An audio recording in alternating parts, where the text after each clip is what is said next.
alphabet books. Today we are reading G book. Gate. Gift girl. Goat goose.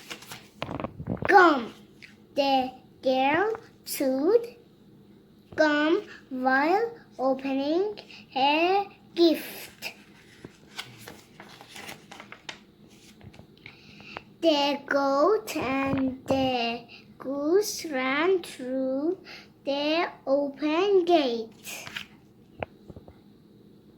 This G book is done. We are gonna read its book soon. Bye bye, kids.